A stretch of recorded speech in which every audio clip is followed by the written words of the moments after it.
Hi, my name is Gibson, and I'm the creator of the Personal Development School. This is your daily breakthrough video, and in this video, I'm going to talk to you a little bit about why anxious, preoccupied individuals often get broken up with in the dating phase of relationships.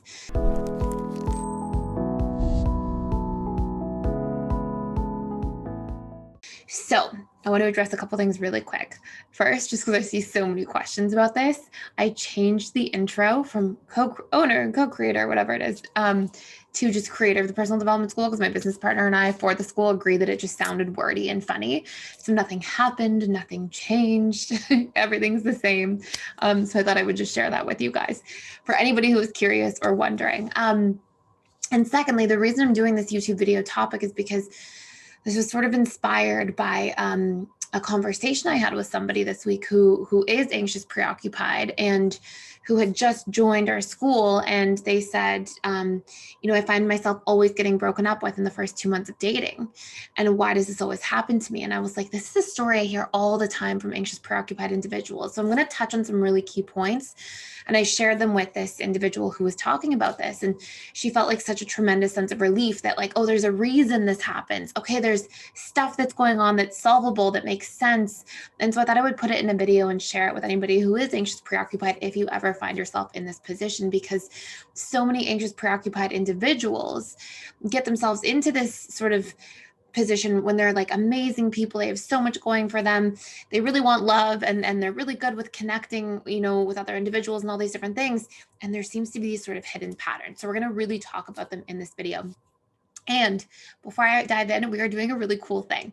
So basically, we are doing a special offer for people. And it's not like a promotion type thing. What it actually is if you are a subscriber to the channel, and if you comment anything on this channel, it can be a personal share about something, it can be a thumbs up, a heart, like whatever you want to put. And if you proceed to click the link in the description box below and enter your email, what we are doing is 9 free 1-year memberships to the personal development school that we are basically awarding to different people in here. And this is because, we sort of had this discussion and we want to like give back to people. We want to give back to people who are involved, who maybe can't afford a PDS membership at this time. So if you are a subscriber, you click on the link below, you put an email in, you can share a little bit about yourself or you can share nothing. We will have somebody from our customer service team who goes in and just creates 9 of these. And we'll do these every so often. And one other thing that we're doing is I'm going to start doing webinars on here once every 2 months. So not that often, but they'll just be like live Q&A. Open, you'll be able to type in the chat, all that kind of stuff. Inside the school, we actually have like 4 webinars per week that are on video chat with people. So anyways, okay. So that's all the information for now, but you can check that out in the description box below. And if you want to apply, then you are able to do so. So let's talk about this. So why do anxious, preoccupied individuals get broken up with in the dating phase? Well, number one, the first and sort of clearest reason is that often anxious, preoccupieds are most subconsciously attracted to avoidant attachment styles. And part of this is because our subconscious comfort zone really desires familiarity and trait variety. So we're often attracted to people who express very different traits than ourselves. And there are biological trait variety reasons for that. Like, evolutionarily, if you grew up or you were trying to sort of survive in the wild, you need people with different traits to sort of maximize your chances, right?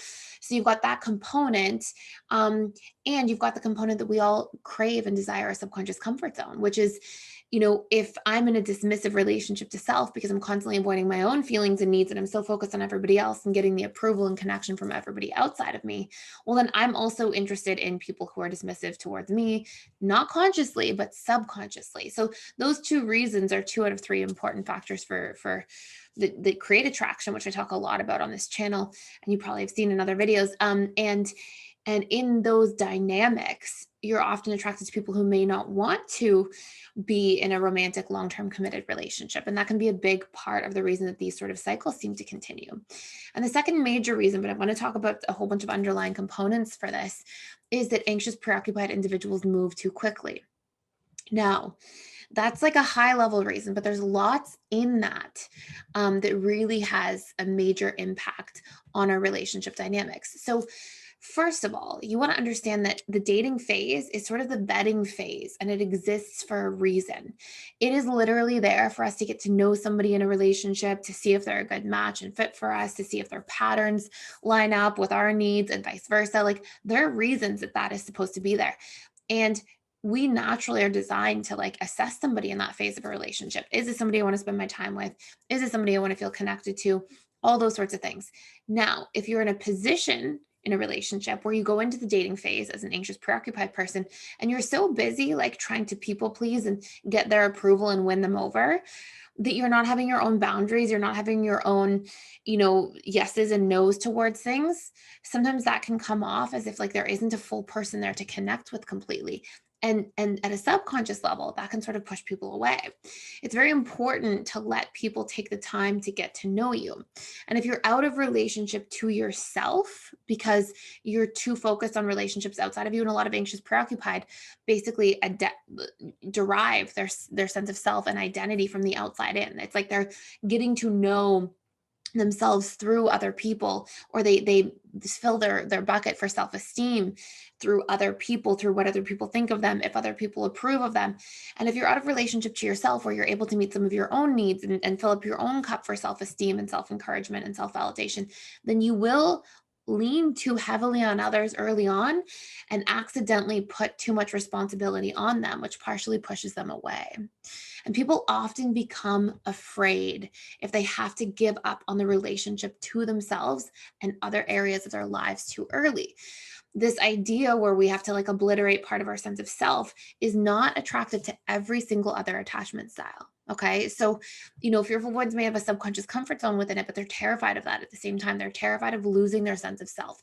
So when anxious preoccupieds want to spend too much time together, want to text too often throughout the day, want to derive like a lot of like the activities in sort of a coupley way very early, that's actually something all other attachment styles ease into.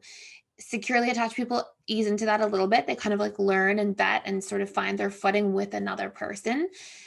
Dismissive avoidance and fearful avoidance take even longer than just a secure person who's sort of going through the dating phase at a normal pace, because they're afraid of losing their sense of self. DAs already don't have good boundaries on a regular basis. They have really good survival boundaries where like when a boundary like really needs to come out and it's, an emergency time, or they're feeling really emotionally drained, they can really say their boundaries and speak their piece. But they're not good when they're with people at saying, hey, I have this need here, or hey, I need this, or I need that. They're not good at getting needs met from other people and having boundaries in that sort of context and format. And so relationships to them, they put one big boundary up a lot of the time to protect from the inability to often set smaller boundaries to a certain degree. Not because they're not capable, but because they haven't been taught, they don't have good modeling, they haven't seen a lot of give and receive in relationships around them, especially emotionally. So what happens is when you lean too quickly on other attachment styles, those tend to really push on those other attachment styles' fears. And then as a coping mechanism, well, with two avoidant attachment styles, either fearful avoidant or dismissive avoidant, with both of those attachment styles, then what you're going to see happen next is it's going to sort of kick their fears into place, and they're going to push away as a subconscious strategy to protect themselves. A securely attached person is much less likely to do that so quickly. But even then, if they feel like the dating phase is being pushed along too quickly, their alarm bells go off too, because they feel like we're supposed to get to know each other, vet each other. This phase exists for a reason, and they have this natural inclination to want to create that space. And what happens too is if anxious preoccupied individuals are trying to connect and love codependently, then what takes place is, which they do, right? That's like their natural sort of set point and state of trying to connect with others. And so if you're trying to love and connect codependently, then what happens is the other attachment style feels like, wait, you're asking me to spend so much time with you in a way that's going to ask me, whether it's texting all day or spending a lot of time after work all the time, or, talking on the phone at lunch while you're at work all the time, or whatever it might be. A lot of those things are like, you're taking away my focus from my career area of life, financial area of life. We always have to go out and do things together. Mental, my own time to learn. Emotional, my own time to like regulate and process. spiritual, my own spiritual habits, practices, whatever it might be, and then other relationships, friendships, family member relationships. And you can't have codependent love and have a healthy balance to all of those other areas of life simultaneously. So, what a person on the receiving end will start to experience is that slowly but surely, the speed at which the anxious, preoccupied person moves in the dating phase of a relationship starts to obliterate each of these different areas of life. It's like, then you're not so focused on your career goals because you're focused so much on this person. Then you're not so focused on your finances and how much money you're spending in the dating phase. And that can create distress. Then you kind of don't spend as much time with your friends and your family. And soon after, those a couple areas of life feel like they're spinning a little bit out of control. The person on the other end says, like, this is too much. I feel out of balance. I feel a little bit in chaos. And they try to take their sense of self back, which usually is what then creates the anxious, preoccupied feelings of fear or neediness.